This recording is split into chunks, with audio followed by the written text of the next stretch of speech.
是1000年以后，每个人在18岁时都会随机获得一项超能力，有人可以用意念控物，有人利用飞行能力搞代价。这速度不去送外卖真是可惜了。然而珍妮却是个意外，她今年都28岁了，超能力还没有觉醒，所以每次找工作都被面试官无情的淘汰，就连男朋友也经常对她爱答不理。她只是上了一个厕所回来，男友就打开窗户从20楼飞走。尽管如此，珍妮还是认为自己可能也许是大器晚成而已。看到流浪猫，她也会好心的带回家里。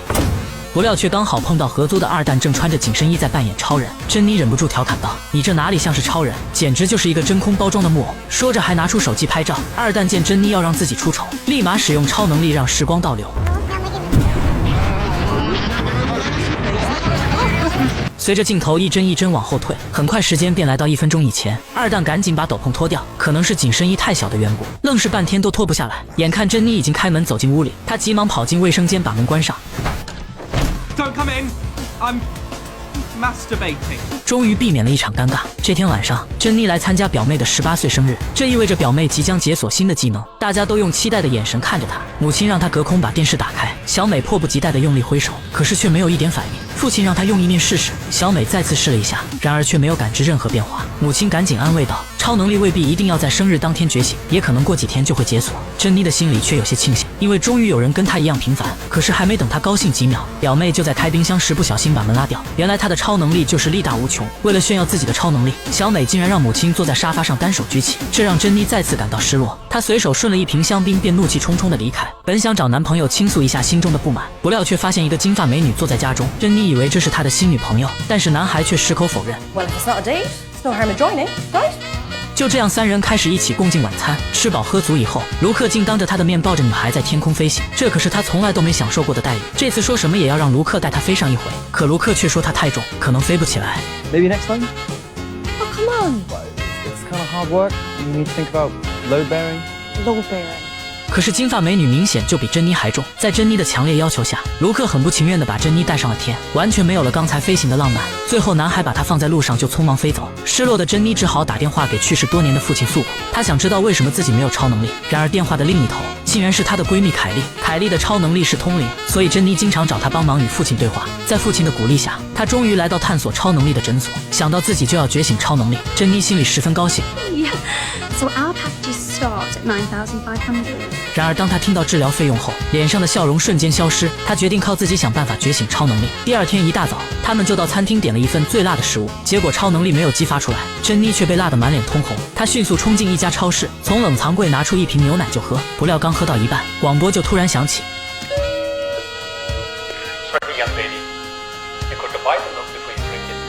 这真叫一个尴尬。凯莉认为生理上的刺激可能不行，也许心理上的刺激才有作用，比如人在极度恐惧或者紧张时就会爆发潜能。凯莉想到一个能够激发珍妮潜能的地方，可是当凯莉把手放开时，珍妮被吓得目瞪口呆，这竟然是她最害怕的口腔诊所。她二话不说撒腿就跑，最后还是被凯莉生拖硬拽抓了回来。医生看她十分害怕的样子，便好心拿来安定丸帮忙减轻她的焦虑。珍妮立马拒绝道：“我本来就是为了焦虑和害怕才来的，根本不需要这玩意。”但是看到医生手里拿着2米长的打针时，她瞬间秒怂，迅速拿起安定丸一口吞下。看着珍妮非常安静地从诊室走了出来，凯莉知道 A 计划已经失败，急忙通知二蛋实行 B 计划。很快二蛋就开车疾驰而来，珍妮还没反应过来就被二蛋用带子套在头上，接着被强行塞进后备箱里。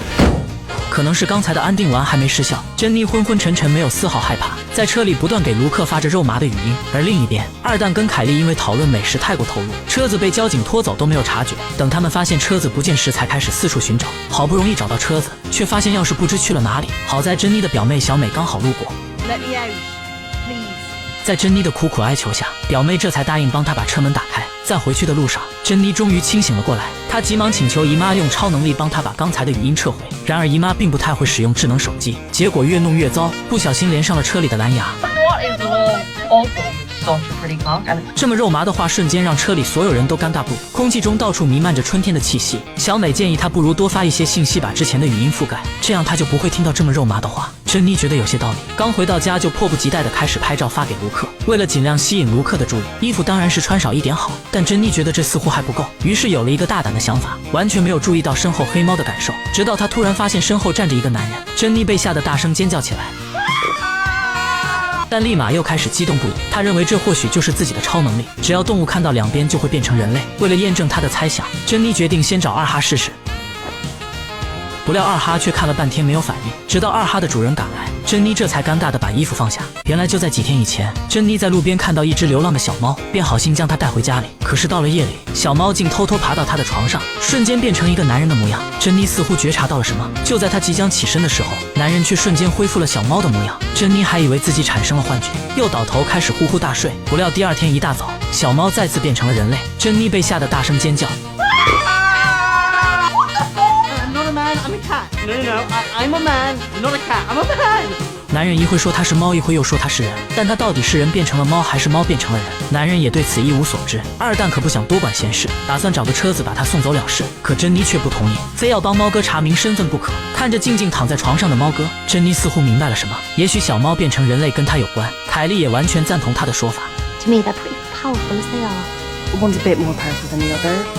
为了验证他们的猜想，所以珍妮才会用二哈来练手。然而二哈看了半天却没有一点反应。为了弄清楚猫哥的真实身份，珍妮把他带到宠物店找医生帮忙，因为他这里记录着大多数宠物的信息，主人们也会把宠物的信息做成芯片植入宠物体内。医生很快便通过扫描找到猫哥身上的芯片，并顺利查到了他的具体信息。珍妮本想把猫哥送到他主人家里，不料主人却因为他的丢失伤心过度，竟然已经离开人世。看到墙上挂满了跟主人的合影，猫哥心里感到深深的自责，但变成人类的他完全记不得之前的事。正当他们准备离开的时候，却看到一只熟悉的小狗。猫哥终于想起眼前这个狗哥也是主人家的宠物，想要知道自己的过去，只要问狗哥就行。但是狗哥现在已经有了新的主人，他们只好偷偷把狗哥抱走。宠物医生用超能力跟狗哥沟通了半天，除了对猫哥冷嘲热讽以外，其他的他却只字未提，气得猫哥当时就想揍他。所以猫跟狗喜欢干架也不是没有原因的。在医生苦口婆心的劝说下，狗哥终于答应告诉他们猫哥的来历，但是需要满足他一个条件，就是要带他去夜场 happy 一下。狗哥果然是这里的常客，刚进门就引来无数的美女围观，狗哥也是一脸的享受。吃饱喝足以后，狗哥终于答应告诉他们猫哥的来历。原来猫哥之前是一只流浪猫，经常在主人家附近出没，后来才被善良的主人收留当做宠物。得知自己的身世以后，猫哥心里难免有些失落，但珍妮还是示意他跟狗哥道谢。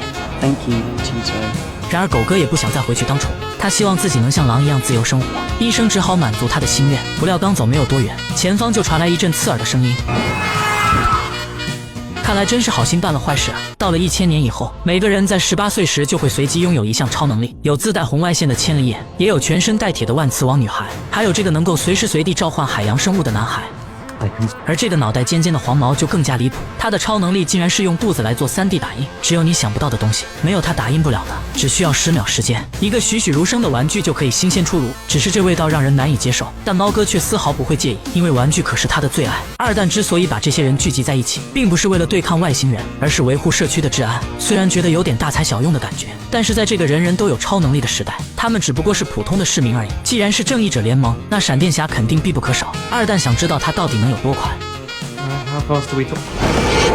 话音刚落，闪电哥就已经从泰国溜了一圈回来，还顺便花10块钱合了个影。二蛋跟猫哥看的是目瞪口呆，很快他们的义警小队就组建完成。然而刚开始就出师不利，看到一个女人急匆匆地走来，他们误以为后面有坏人追赶，结果弄了别人一身的污水。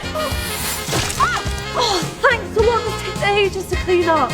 好在女人着急回家，只是问候了一句就匆匆离开。大壮却突然想起自己出门时忘带了钥匙，无奈只能请艾迪帮忙开门。可是艾迪的穿墙术时好时坏，最后竟然被卡在墙里，进退两难。一群人在外面你一言我一句，却根本帮不上忙。闪电哥可没耐心在这里傻等，他让二蛋在这里守着，也许等艾迪体力恢复后就能出来。作为队长，二蛋当然不能丢下队友跑掉。可是没过多久，闪电哥那边就传来消息，大概是有一群流氓正在欺负一名女孩。二蛋可不想错过这次表现的机会，最终还是抛下艾迪匆匆离开。等他赶到时，却被眼前的一幕惊呆了，2名队友已经被人抓住狂殴。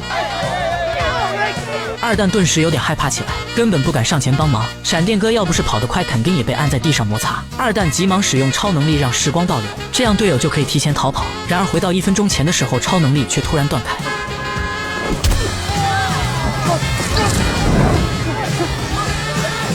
眼看队友们又要挨揍，二蛋急忙再次使用超能力让时光倒流，结果超能力又在关键时刻失效。也不知道试了多少次，每次都在关键时刻掉链子。他越是着急，发挥就越不正常，队友们也是无辜被多揍了好几次。直到二蛋因为体力不支完全无法使用超能力，男人这才怒气冲冲地走过来问道：“二蛋看了看旁边被揍的队友，颤颤巍巍地说道：“然后头也不回的仓皇逃走。从此以后，二蛋开始一蹶不振，泡在浴缸里就是一整天。凯莉告诉他不该这样颓废，应该去给队友们道歉才行。二蛋觉得好像有些道理，他买了一袋巧克力来到小帅家门口。也许是被二蛋的真诚打动，小帅欣然接受了他的道歉，并提议他重新召回小队成员。不料当他们来到闪电哥家里时，他已经另立山头，有了自己的队伍。闪电哥不但不接受二蛋的道歉，还开始对他冷嘲热讽。Seriously, come on, hit me. 二蛋愤怒地冲过来就是一拳，却被闪电哥轻松躲过。无论他怎么努力，都未能伤及闪电哥分毫。眼看拿他没有一点办法，二蛋只好用超能力让时光倒流。时间再次回到进门以前，这次闪电哥刚打开门，二蛋就趁其不备一拳将他打倒。女孩从小就有通灵的能力，只要对着死者的遗像看上一眼，她就能立马让死者的灵魂上身。Can I not get a moment of peace? 作为一名小小的律师，他经常用自己的超能力帮助警方破了很多复杂案件。闲着没事的时候，他还经常利用自己的超能力跟希特勒对话聊天。这天，有个唱片公司的经纪人找到了他，凯莉以为是有法律方面的问题需要帮助，便欣然接受了他的邀请。不料经纪人却将他带到了录音棚里，原来他们有一位歌手意外身亡，可他的专辑还没录制完成，所以经纪人想让这名歌手附身到凯莉身上继续完成录制。凯莉从来没接触过这么大的明星，心里显得十分紧张。她想让珍妮陪在身边才行。珍妮为了凑钱去探索医院觉醒超能力，决定假装成凯莉的经纪人大赚一笔。Jen Regan Talent Management。对方经纪人也十分大方，开口就答应给他们25作为酬劳。然而珍妮却以为对方说的是25英镑，当即就还价要50才行。对方砍价到30，珍妮觉得30英镑好像也不错，凯莉也高兴的连连点头。不料经纪人却告诉她说的是30万，30万对他们来说无疑是个天文数字。想到他们即将有这么多钱，两人顿时高兴的跳了起来。珍妮也开始装起了富婆，左手拿着高脚杯，右手吃着高档的寿司。可这个明星却是个老色批，不但两眼直勾勾盯着珍妮看，还对她动手动脚。Sugar tits.You look a bit like Margaret Thatcher. I like that. 要不是为了那30万，珍妮真想抽他几个大嘴巴。为了给男人一点教训，他们偷偷把歌词做了一点修改。歌手越唱越感觉不对，仔细一看才发现自己的歌词已经被改得乱七八糟，这让他顿时火冒三丈。Who changed this? This is my song. Who changed these lyrics? 拿到酬劳以后，珍妮迫不及待地来到探索医院，却遇到一个跟她一样没有超能力的女孩。也许是因为两人都有同样的经历，所以聊得十分开心。他们认为这个世界对他们太不公平，凭什么别人都有超能力，他们却没有？真是屋漏偏逢连夜雨。一个女孩竟然在他们旁边炫耀自己的超能力，珍妮当时就被气得不行。不料他们上卫生间时再次与女孩相遇，看到女孩已经醉得不省人事，黑妹突然从包里拿出了剪刀，几秒以后，他们便拿着一把头发从卫生间跑了出来，却发现刚才那个女孩坐在那里没有离开。正当他们一脸疑惑时，卫生间里传来一声尖叫。两人二话不说，拿起东西撒腿就跑。女孩只是甩了一下头，原本的直发竟然瞬间变成大波浪，这让隔壁桌的两个女孩心里十分不爽。因为在这个人人都有超能力的世界，她们俩却完全没有，就像是两只幼鸟立在鹤群里一样，显得格外平凡。所以看到有人在他们面前嘚瑟时，心里就有说不出的难受。于是趁着女孩喝醉的机会，他们偷偷将她的长发剪了下来。不料没高兴多久，竟发现自己剪错了人。要不是他们跑得快，肯定会被抓起来胖揍一顿。第二天一大早，珍妮还是把头发送了回来。她认为把头发粘上去总比没有的好。经过昨天的事情以后，他们似乎都想通了一个道理：与其嫉妒别人的超能力，还不如自己开心的活着。所以他们决定再也不去探索医院花那冤枉钱，但是交的费用也不能浪费。趁着夜黑风高的时候，两人戴上面具，偷偷潜入医院内部，确认里面空无一人，他们这才放心的把面具摘下。接着就是对前台的东西疯狂搞破坏。黑妹看到珍妮砸得如此舒畅，她也毫不犹豫抱起桌子上的花瓶狠狠砸到地上。珍妮更是过分，竟然爬到柜台上面，要在这里留下属于她的味道。可下一秒却发现黑妹竟然消失不见。原来她在无意间觉醒了自己的超能力，可以瞬移到任何地方。看到黑妹一脸开心的样子，珍妮却感到莫名的失落。黑妹似乎看出了她心中的焦虑，走过来好心安慰道：虽然自己现在有了超能力，但他们的友谊永远不会改变，还信誓旦旦的承诺不会离开珍妮。可下一秒就立马打脸。看到保安大叔刚走上来，黑妹就瞬间消失得无影无踪。珍妮眼看情况不妙，二话不说撒腿就跑。虽然黑妹的行为让她非常失望，但同时也让她看到了觉醒超能力的希望。在凯莉的陪同下，珍妮再次来到探索医院。凯莉突然闻到一股怪怪的味道。Is it just me or does it smell a bit like piss in here? What's wrong? 也许他怎么也想不到，这股味道会是珍妮留下的杰作。这个没有超能力的女孩竟然拿起洋葱当早餐，看着她吃得津津有味的样子，把一旁的凯莉跟猫哥吓得尿不湿都尿湿了。在这个人人都有超能力的世界，没有超能力的人就会受到排斥。好在珍妮有个对她不离不弃的好闺蜜，就连上厕所都会形影不离。大学毕业时，珍妮因为学习不好没能顺利毕业，为了帮她逃避父母的责怪，凯莉二话不说就把自己的博士帽借给了她，自己却只能穿着普通的衣服拍照。Historically, maybe she could have been better. 一晃10年过去，他们返回学校参加校友会。凯莉通过精彩的演讲赢得台下阵阵掌声。这一刻，她终于成为了全校的焦点，不但戴上了漂亮的王冠，还获得了校草的芳心。正当她沉醉在这美好的时光时，却突然被珍妮的叫声唤醒。Harry，也许梦和现实往往都会相反。很快就到了凯莉上台演讲，本想上台好好发表一番慷慨陈词，不料珍妮却跟母亲在门外大声吵了起来。台下的人们根本没心思听她演讲，这让凯莉也失去了演讲的兴趣，只好一脸尴尬的匆匆离场。可珍妮知道此事后，不但没有感到愧疚，反而开心的笑了起来，这让凯莉的心里非常难过。友谊的小船说翻就翻，凯莉甚至认为她根本就不想觉醒超能力，因为这样她就有理由做一个糟糕的人。最后两人大吵了一架，便不欢而散。第二天早上，珍妮正准备吃点早餐，却发现面包上贴了红纸，于是她又换了一块，结果上面还是贴有红纸。她本想把红纸撕掉就好，凯莉却在身后不停地咳嗽，很明显是在暗示她不准吃。于是她让猫哥问凯莉贴红纸什么意思。猫哥刚想传话，珍妮就愤怒地说道 Tell Jennifer those red dots are stickers and they denote everything that is my property and that if I bought it, she can't use it. Jen, Harry says. Tell Carrie that I have bought loads of stuff for this flat. 于是他便从桌子上找出一颗洋葱。凯莉让猫哥告诉珍妮，难道洋葱可以当早餐吗？也许是被气过了头，珍妮二话不说拿起洋葱就啃了起来。想到曾经如此要好的朋友，现在却闹成这样，凯莉的心里十分难过。然而真正的友谊又怎会轻易说散就散？凯莉在玩拼图时故意装作不会，珍妮立马心领神会找到了台阶下。 Oh, what's the hard one? I want to say armpit. Although that does look very twisty. 两人就这样在不知不觉中恢复了往常的默契，最后相视一笑，冰释前嫌。女孩正在跟男友视频聊天，身后却突然出现一个男人，他们都被对方吓了一跳。冷静下来后，他们开始对男人进行拷问，可男人只知道自己曾经是一只猫，其他的什么都不记得。无奈珍妮只好把男人暂时留在家中，并拿来一罐猫食让他自己打开。可是猫哥根本就不会使用工具，愣是弄了半天也没能打开，最后只能用牙齿去咬。二蛋实在看不下去了，拿过钳子就要给猫哥露上一手，结果他不但没能把罐头打开，还把工具都给弄坏。 It's broken. 虽然猫哥不记得以前的事，但是看到二蛋洗澡，他就会习惯性的拿来刷子，因为在他潜意识里用刷子洗澡是一件很幸福的事。虽然二蛋一脸享受的样子，但是突然感觉好像哪里不对，怎么自己反倒成了猫的宠物？随着时间一天天过去，猫哥渐渐把珍妮当成了他的主人，在珍妮不开心的时候，就会静静的陪在他的身边，像一只可爱的小猫一样。更确切的说，他本来就是一只小猫。这天早上，珍妮无意间看到猫哥喝牛奶的样子，她似乎想到了什么，一个邪恶的念头便油然而生。原来她在网上看到近期将要举办一次猫展，只要猫哥能够在猫展上获得冠军，那么就能获得丰厚的奖金。有了这笔奖金以后，他就能尽快去诊所觉醒自己的超能力。可是猫哥却有一个小小的问题，他现在已经变成了人形，怎么参加猫展？然而珍妮却早有准备，只要用这些猫粮唤起他作为猫的感觉记忆，就能让猫哥重新变回原形。可是猫哥却担心自己变回原形后再也变不回来。但是看到珍妮一脸失望的样子，他最后还是选择变回了原形。当珍妮抱着猫哥来报名时，才得知这次比赛的内容是跳舞，因为猫哥曾经是以漂亮的毛发获得过冠军，对于跳舞他根本一点不会。无奈珍妮只好给他临时培训。 Sit. Sit. Sit. Sit.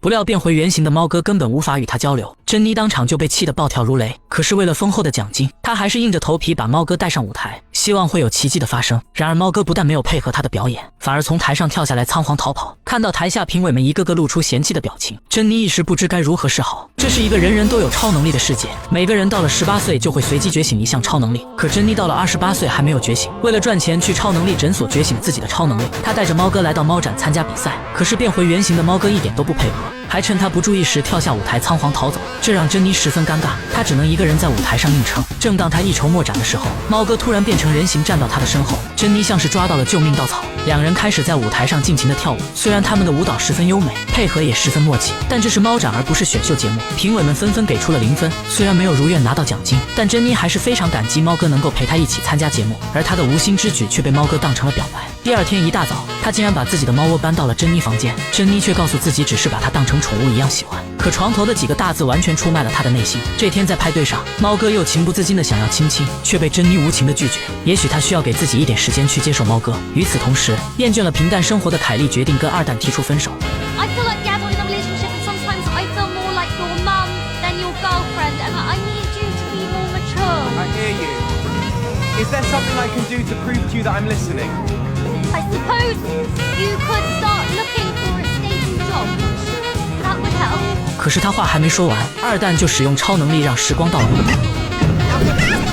然后趁凯莉还没开口，就迅速拿出电话找工作。而当凯莉听到他准备去面试工作时，开始改变了主意，只好装作什么事都没发生一样离开。然而二蛋的心里却有一种不祥的预感。果然不出所料，凯莉还是再次找他准备提出分手，二蛋却当场装醉逃避现实，而他口袋里凋谢的太阳花却引起了凯莉的注意。他顿时恍然大悟，原来每次刚要提出分手时，二蛋就会使用时光倒流，但植物的时间却没有改变。从太阳花的凋谢程度来看，他已经用了很多次时光倒流。看到冰箱里装满了汽水，也完全证明了他的猜想，因为每次使用超能力都会消耗大量体力，二蛋就是靠汽水来补充体力。凯莉越想越来气，决定把汽水全部倒进马桶。等二蛋进屋时，已经只剩最后一瓶，可二蛋并没有放弃，叫黄毛赶紧帮忙打印。趁着他现在体力不支，凯莉终于提出了分手。 I think we should break up. 然而二蛋却还要强撑，虽然每次只能倒流1秒钟，他依然没有放弃。 We'll break up. Oh, you're pushing me. I think we should break up. You're pushing me. Break up. 直到最后完全失去体力，他才不得不面对分手的事实。而另一边，珍妮竟然在派对上遇到了前男友卢克。 面对猫哥的突然表白，珍妮显得十分生气，于是她对着猫哥大发雷霆。猫哥从来没受过这样的委屈，他决定扛着自己的猫粮离家出走。比起卢克的花心来说，珍妮还是觉得猫哥比较靠谱。她终于想清楚自己想要的是什么，最后果断拒绝了卢克的复合，头也不回地转身离开。而卢克刚想跳起来飞走，却发现自己没有了超能力，难道是受到了珍妮的影响？我们不得而知。那么珍妮的超能力到底是什么？我们期待第2季为我们揭晓。 时隔1年，真的不一样。第2季终于震撼来袭。影片一开头，珍妮就被带到杂乱无章的图书世界，这里竟然就是她的脑海。作为没有超能力的普通人，她还在为了觉醒自己的超能力而四处奔波。好友凯莉也一如既往的陪伴左右。第2季依旧延续了第1季的剧情。影片由原班人马强联手，每一集都堪称经典。不好看，我陪你一个对象。该片集喜剧、动作、科幻、奇幻、冒险于一身，除了无厘头的搞笑外，还增添了不少奇装异服。小黑竟然把自己当成了超人，珍妮将从此开启自己新的篇章，事事都顺心如意，不但跟猫哥住到了一起，还把他带回家介绍给父母认识。为了帮猫哥赢得丈母娘的喜欢，珍妮告诉他母亲说什么都要赞同。This top makes me look fat. Couldn't agree more, Mary. Huge. 话音刚落，母亲恨不得当场把他弄死。猫哥觉得做人太难，宁愿选择做一只会爬树的小猫。看到别人张贴的寻人启事，他会愤怒地撕下来带回家里，然后用榨汁机搅得稀碎。珍妮却跟朋友在家里开启了派对，可能是高兴过了头，3个人竟然睡到了一起。猫哥却没有丝毫介意，还主动提出去超市给他们买早餐。正当他准备结账的时候，门口却突然传来一个小孩的声音 But Mummy, that matters like Daddy. 女人看到猫哥后差点惊掉了下巴，手里的瓶子瞬间掉在地上摔得稀碎。猫哥瞪大眼睛看着这对母子，似乎想起了什么。这是一个人人都有超能力的世界，吃饭的时候就被缩小1倍，然后进入一家手掌大的餐厅，这里的胡椒粉都是现磨，这里的一根面条够吃2顿，吃不完还可以打包带走，下次吃的时候只要加热就行。可珍妮却是个意外，到了28岁还没有觉醒超能力。她跟凯莉砸锅卖铁凑够20万，终于成功加入异能发掘计划。想到自己的超能力就要觉醒，珍妮心里有说不出来的激动。教授告诉她，超能力之所以没有觉醒，可能是意识形态有问题，在获得超能力之前，必须先克服某些心理障碍才行。珍妮以为教授要做心理治疗，可教授却快速搓了搓手，然后缓缓放在她的头上。随着一阵微弱的电流袭来，珍妮被带到了虚拟世界，这里便是她意识形态下的物理空间。每本书都记录着她大脑里的想法，更确切地说，这里就相当于大脑的储存芯片。正是这里的某个地方出了问题，所以才阻碍了珍妮的能力。在这浩瀚的书海之中，要想找到超能力谈何容易，而且还会时不时就增加几本进来。但珍妮并没有灰心，费了9牛2虎之力，终于看到超能力所在的房间，这让她有些喜出望外，迫不及待地走过去把门打开。可眼前的一幕让她惊呆了，房间里竟然杂草丛生，根本没有记录超能力的书籍。教授安慰她不要着急，应该试着把以前的东西清空，然后重新创造一个全新的自己。珍妮表示完全没有问题，说着她就跟凯莉朝家里飞奔而去，把家里之前的东西都扔进垃圾袋，就连昨天刚买的零食也不放过。要想让这些东西彻底从世界上消失，必须将它扔进这里的空洞，即便收费很贵，但他们也别无选择。这里的空洞就像黑洞一般的存在，任何东西只要扔进去就会被瞬间吞噬，就像从来没有出现过一样，相当于电脑里的彻底删除。凯莉越扔越来劲，根本停不下来，直到把所有东西都扔完，她连自己的头发都不放过。珍妮被她的疯狂吓坏了，生怕她会把自己也一起扔掉，找了个借口便匆匆离开。这个小男孩明明只有8岁，却在一夜之间变成80岁的老头。就在昨天，他还跟正常人一样在家里玩着玩具，却突然来了一个陌生男人。原来是珍妮从加速公司请来的朋友，想让他帮忙快速度过难熬的1周。可猫哥却坚决不同意，他想陪自己的儿子慢慢的度过。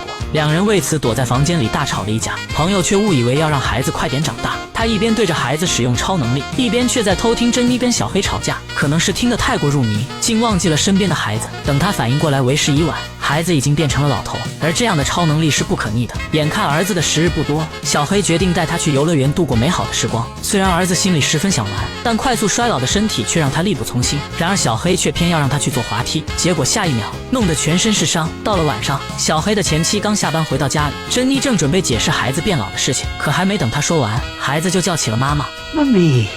翠花被吓了一跳，看着眼前比自己爷爷还老的儿子，她心里那叫一个伤心。然而事已至此，她也不好多说什么，表面上装作慈眉善目的样子，心里却早已对珍妮恨得咬牙切齿。为了不让小黑发现她的愤怒，翠花只好使用超能力发泄心中的不满，一边对小黑有说有笑，像是什么事都没发生一样，而另一边则对珍妮露出凶恶的表情，甚至问候她的全家。珍妮实在忍无可忍，当即便回怼了过去。虽然他们吵得不可开交，但猫哥却没有丝毫察觉，直到把前妻送走，他还夸翠花真是个贤妻良母。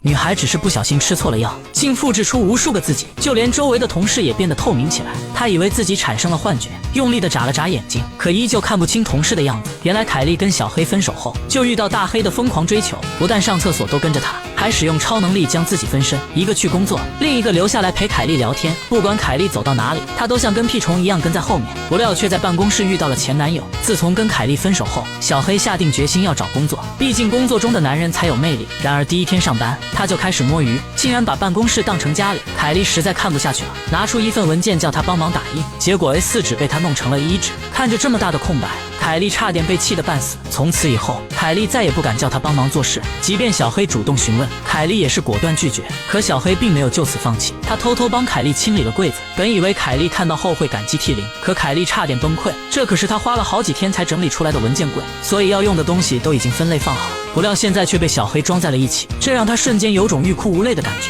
他再也不想见到小黑，干脆把自己关进柜子里面。为了彻底解决小黑这个麻烦，珍妮给他出了个主意，去黑市买几颗摇头晃脑丸放在小黑的办公桌上，老板发现后肯定会把他开除。凯莉趁四下无人，便偷偷朝小黑的办公桌走去。正当他把药丸放在桌子上准备离开时，却被主管穿墙进来发现。What are you doing? Are those drugs?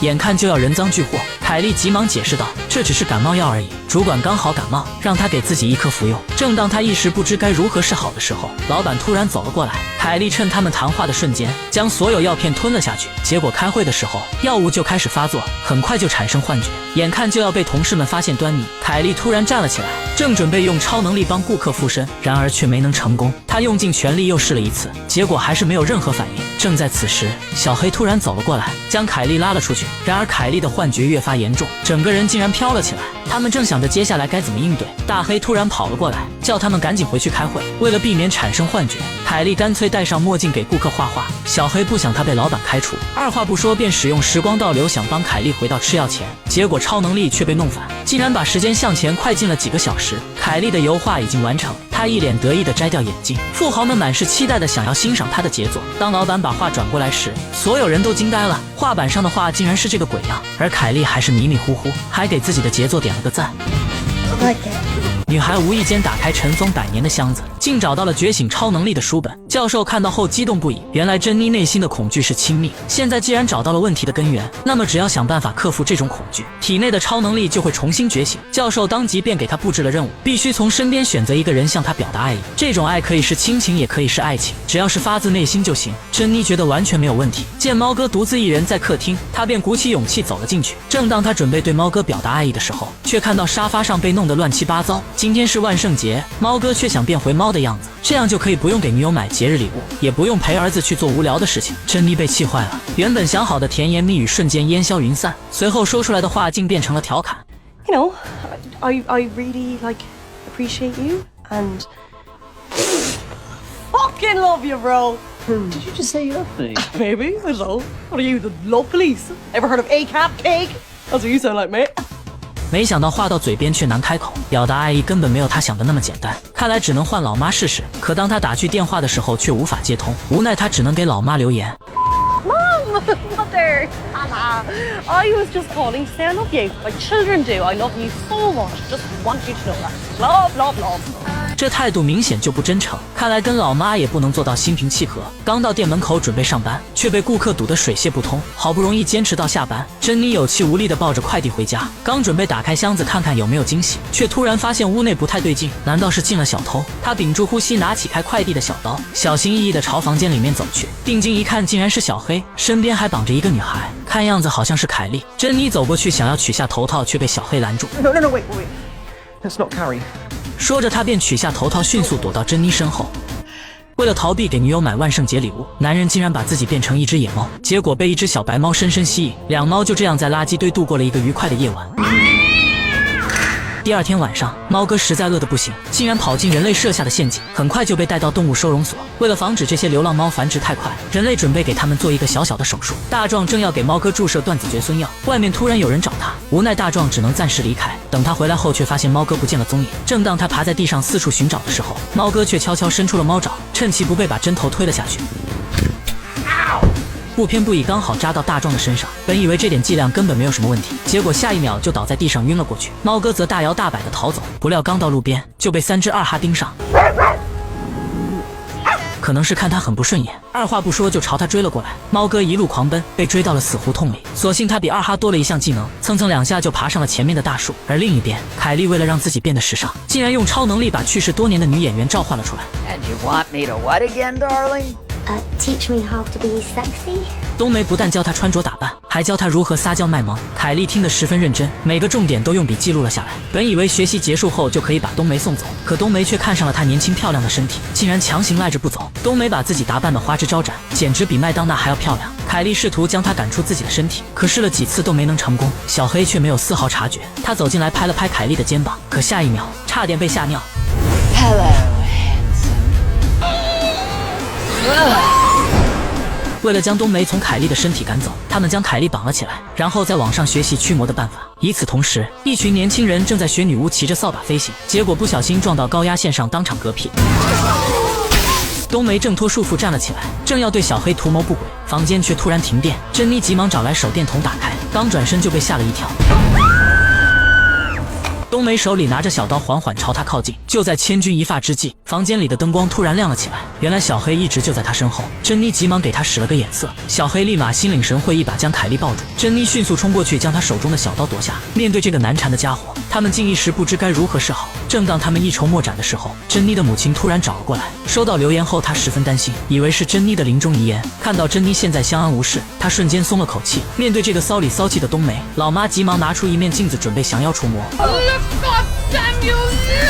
他只是念了一句咒语，房顶上瞬间电闪雷鸣。然而冬梅却安然无恙，并威胁他们再念咒语就咬舌自尽。珍妮害怕他会伤害到凯莉的身体，急忙冲过来一把将她抱住，最后用自己的真诚将凯莉唤醒。随着凯莉的意识渐渐清醒，冬梅终于被强行赶了出来。